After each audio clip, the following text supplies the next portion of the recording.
Fala aí pessoal, beleza? Então, sou Luiz Carlos Faria e hoje a gente vai falar do Docker Definitivo, que é o nosso curso de Docker, que é o curso que a gente vai estar abrindo para a comunidade lá em agosto, e agora a gente começa o período de pré-inscrição. Esse período de pré-inscrição é um período onde você se cadastra e a gente te notifica cada conteúdo que a gente vai publicando, já que a gente está agora numa jornada aí de um mês e pouquinho, publicando bastante conteúdo de Docker. Vou começar contando um pouquinho da história, um pouquinho de tudo que a gente tem aí para falar, que a gente vai ter nesse treinamento nosso, tá? Então vamos lá, ponto importante, a intenção do nosso curso é ser extremamente profundo e abrangente simultaneamente. Então a gente vai ser profundo, entregando muita informação de baixo nível, então a gente vai mostrar ali todos os fundamentos, porque a gente entende que a compreensão dos fundamentos de Docker, de networking, de rede, enfim, de Linux, são importantes e fazem parte da compreensão. Somente com os fundamentos você vai conseguir entender de forma plena como as coisas se conectam, como os pontos se conectam, e vai perder menos tempo e vai errar muito menos. Nosso lançamento tá para primeiro 2 semanas de agosto, a gente tem um lançamento, data, você que se inscrever vai receber essa notificação por e-mail, além dos grupos que a gente vai criar, enfim, tem todos esses canais aí. Eu tô lendo aqui no nosso roteiro, tá? Enquanto isso, o treinamento, a gente já fez um treinamento, o Docker de A a Z é um treinamento gratuito de Docker, é uma série de vídeos, grupo grande de pessoas que aprendeu por ali, mas a gente tem um grupo que não conseguiu, e a gente sabe que isso existe, a gente não conseguiu atender a todo mundo com um treinamento gratuito, mas e por quê? Fazendo os estudos e colhendo o feedback da audiência, boa parte do feedback era, eu não entendo Linux,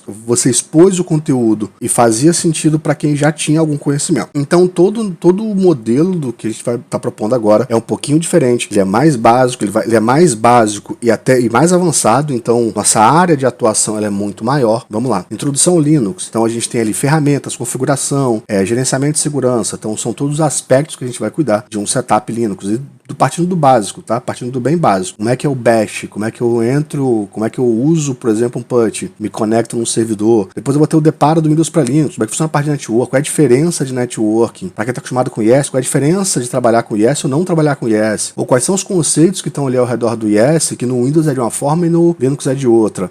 Port sharing, por exemplo, é um cenário que mexe um pouco a cabeça do dev.net. Então, por que no Windows tem port sharing e no Linux não tem? Eu mostro alguns detalhes sobre isso. Então eu vou detalhar isso para vocês, vou mostrar isso em detalhes práticos. Na parte de cloud, os 3 grandes players, então a gente vai falar de Azure, AWS e Google GCP. Então a gente vai fazer setups nos 3, subir containers nos 3 e mostrar o dia a dia, mostrar as ofertas onde é possível usar containers, usar Docker e mostrar as boas práticas usando cada um. Além disso, como é que você hospeda a sua imagem, como é que você sobe seus containers, como é que você orquestra containers nesses players. Faz parte do que a gente vai abordar. E também players menores, como Hetzner, Scaleway e DigitalOcean. De pegar esses 3 menorzinhos, que são players que você, em geral, dificilmente vai colocar uma grande aplicação, mas você possivelmente vai começar com eles, fazendo pequenos testes, fazendo ali um setup para você mesmo, um setup de uma aplicação muito pequena. Então é bem possível que você use esses servidores menores num setup menor, num setup seu de desenvolvimento, setup seu de teste, ou até uma pequena aplicação em produção pode até cair bem no servidor desse. Você provavelmente vai usar os 3 big players quando você estiver falando em produção, um ambiente grande, um ambiente corporativo, mas se você não está num cenário desse, é possível que você use esses menorzinhos, eles são mais baratos, te dão mais trabalho, você tem muito mais trabalho para gerenciar isso, é muito mais manual, que geralmente a gente está falando de IaaS, não PaaS nem SaaS, mas ainda assim você tem ganhos em usar esse pessoal. Além disso, falando já do nosso roadmap, a gente vai falar de virtualização, então a gente vai entrar no detalhe sobre os conceitos de virtualização e com 2 objetivos. Um é para você criar sua máquina virtual, então você vai entender ali como é que as coisas funcionam, ter todo o paradigma ao redor de virtualização. 2, então além de você criar sua máquina virtual, você precisa também entender para entender container. Se você não entende virtualização, você não consegue segmentar na cabeça e entender a diferença entre um e outro. Um viés é para você aprender a usar e o outro é você entender de fato como é que aquilo funciona, entender como é que está estruturado isso. A gente vai abordar Hyper-V e VirtualBox, que são os mais comuns em desktop. Então a gente não está planejando um curso de virtualização para quem quer botar virtualização em produção, mas é um curso para você entender virtualização e você usar no dia a dia, usar nas suas máquinas, usar, enfim, onde quiser, ambiente de desenvolvimento, onde já falando de virtualização level 2 e vai ser bem legal de trabalhar assim. Falar também, primeiro curso, se não me engano, é o primeiro curso do Brasil que vai abordar o Windows Subsystem for Linux. Sim, o Windows Subsystem for Linux já saiu na versão Windows Insider, eu já estou usando, eu não consigo rodar Docker ainda, vou fazer um fresh setup na minha máquina para poder rodar Docker nele, mas a gente vai ter um treinamento, um conteúdo, nem que faça em outro computador, mas a gente vai ter um conteúdo exclusivo de WSL, e esse conteúdo é muito importante, porque ele vai mostrar como é que você vai usar o novo modelo, uma nova infraestrutura de Docker que vai sair daqui a alguns meses. Então você vai chegar num curso super atual, já vai usar os mecanismos mais novos de containers, entendeu? Além disso, a gente vai entrar no detalhe como as coisas funcionam. Então vai fazer um setup de Ubuntu para vocês, mostrar como é que faz um setup, deve mostrar também alguma coisa do CentOS, fazer ali um grande apanhado das distros, até para você entender o que é uma distro, o que é bem uma distro, entender, por exemplo, a diferença da distro com o kernel, como é que o Docker funciona, como é que essa integração acontece e por que você consegue, por exemplo, em detalhes, ter ali um host CentOS rodando um container Ubuntu e vice-versa, como é que isso é possível. Então é importante você entender como isso acontece para poder ter ciência de como trabalhar, de como é possível usar. Além disso, nessa ideia de baixar o nível e mostrar detalhes, a gente vai mostrar bastante sobre kernel, então eu vou entrar no detalhe de cgroups, namespace, ccompile, chroot, kernel caps, são todos os elementos que tornam viável o Docker fazer o que ele faz. Então eu vou explicar um pouquinho sobre cada um deles, detalhar um pouquinho, a gente vai fazer ali, ter a compreensão de como esses caras funcionam, para que fique vívido na tua cabeça como os pontos se conectam. Uma vez que você conhece com certa fluidez esses elementos, você entende o que é possível fazer, qual é o nível de isolamento que um container tem em relação ao resto do sistema operacional. Vai ficar mais fácil de você entender como usar containers se a gente seguir por esse caminho. Além disso, na parte específica de containers, a gente vai falar de redes, volumes, file system, plugins de rede, plugins de volume, que ajudam você a construir soluções mais ricas, soluções de produção, soluções que realmente podem ir para produção. Git, sim, a gente vai fazer um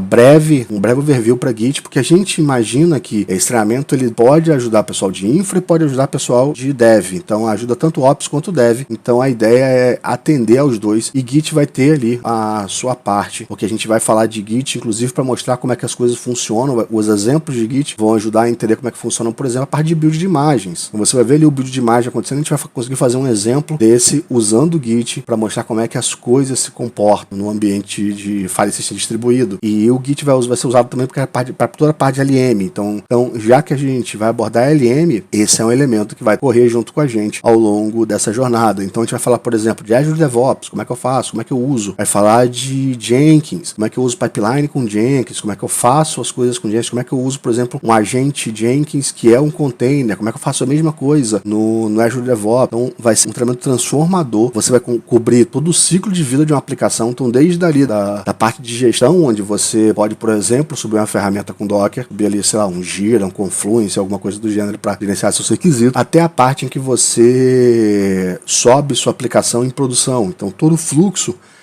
vou subir um GitLab para ter um servidor Git na minha aplicação. Você pode subir o GitLab com Docker. Então isso é relativamente fácil de se fazer. A gente vai mostrar todos esses elementos. Para quem desenvolve, para quem quer desenvolver, a gente vai falar de ambiente de desenvolvimento, build com Docker, runtime com Docker, Docker como para servir recursos externos. Então você nunca viu o Rabbit, nunca viu o Redis, nunca viu o Memcache, ele quer usar, quer testar esses caras, ou você precisa dele, você tem eles no ambiente corporativo, no ambiente de produção, mas quer ter isso na tua máquina para fazer um teste ali isolado. Como é que você sobe esses caras, tá? Então faz parte do treinamento de levar esse conteúdo. Além disso, a gente vai ter uma sessão isolada pra gente falar de como é que você sobe uma aplicação que você nunca viu na vida, como é que você dockeriza uma aplicação que você nunca viu na vida. Então a gente vai pegar um exemplo que é o WSO2, que é um cara extremamente complexo de se subir. A gente vai subir esse cara como container, eu vou mostrar todos os passos, como é que você descobre as informações necessárias para você subir essa aplicação, inclusive quais são os problemas, quais são a parte problemática, qual é a parte fácil da coisa, tá bom? Esse vídeo, por exemplo, vai ser muito legal porque eu vou mostrar um vídeo só com erros, tá? Vai ter um vídeo que vai ter só os erros que eu tomei nesse processo de aprendizado. E aí vai ficar fácil de você entender como é que você descobre cada elemento, o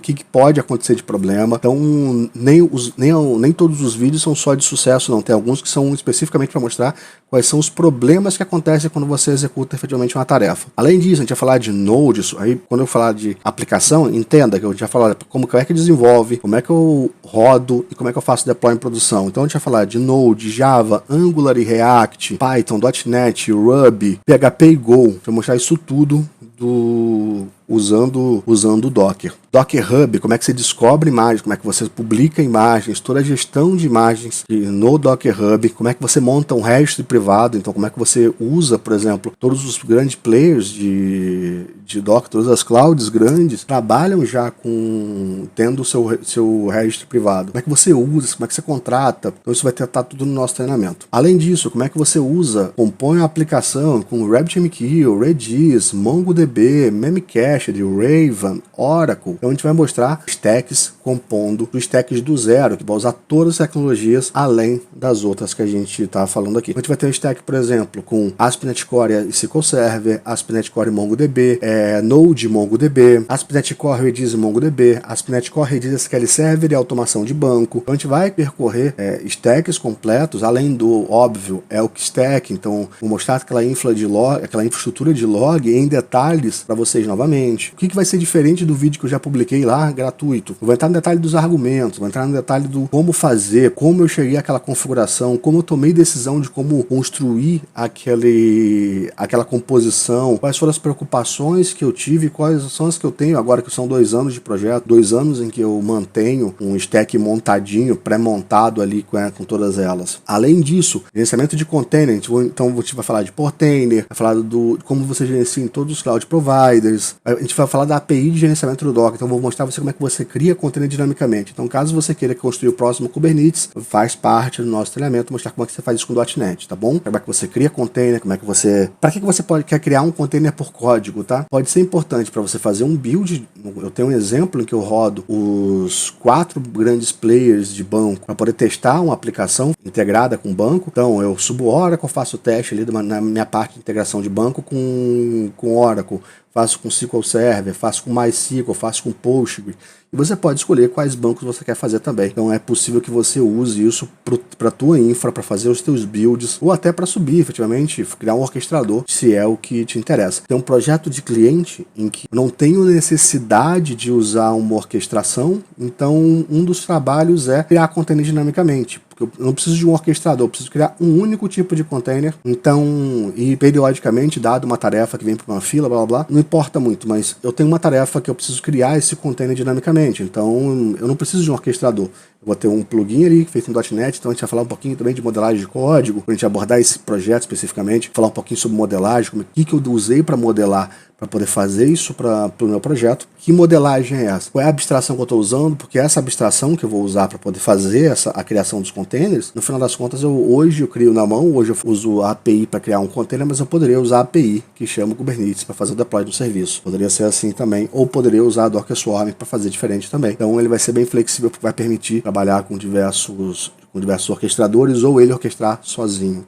Além disso, a gente vai falar para quem sabe, já usou, já viu apresentações sobre Docker em cenários reais, vai ver que a gente usa muito Nginx na frente, vai usar muito ou Nginx, ou Traffic, ou hproxy, ou Envoy. Eu já abordar todos eles, já abordar todos os principais load balancers e proxy reversos, inclusive mostrando por que a gente usa, quais são os benefícios e as perdas de usar um proxy reverso, e para que a gente, enfim, coloca isso no stack, qual é o custo disso, quem trabalha com isso. Vocês vão ver muita informação legal. Deixa eu só caminhar aqui pro lado, pro nosso, ver se falta mais alguma coisa para falar. Outro ponto, API Manager e API Gateways. Então a gente vai falar de WSO2, vai falar de Kong, vai falar de Ocelot. Vocês vão ter uma visão de como usar API Gateways e API Managers. A gente vai também falar de Service Mesh com o Istio. Faz muito sentido a gente falar disso quando a gente fala de ambientes Docker complexos, e vocês vão ver muita coisa legal no nosso treinamento. Deixa eu só ver o que a gente tem aqui pro final. Tem mais uma listazinha. Outro ponto. Eu vou ensinar a dockerizar qualquer aplicação desconhecida. Então, você tem uma aplicação sua de terceiros, você quer dockerizar, a gente consegue, vou te mostrar quais são as preocupações para saber se dá para dockerizar ou se não dá, o que dá para, quais são os problemas e qual é a solução que a gente usa. E se não der para dockerizar, vou explicar o porquê. Se der para dockerizar, eu vou levar todas as perguntas que você tem que fazer ou todas as informações que você tem que obter para conseguir isso. Beleza? Bom, esse é um overviewzaço do nosso treinamento, mas ainda falta uma coisa, falta você se inscrever. Então o processo é o seguinte, aqui embaixo tem um link e você clica nele, e aí lá na página de inscrição eu termino de explicar como é que funciona o cadastro, como é que vai funcionar isso tudo, beleza? Até daqui a pouco, não deixa de clicar. Valeu!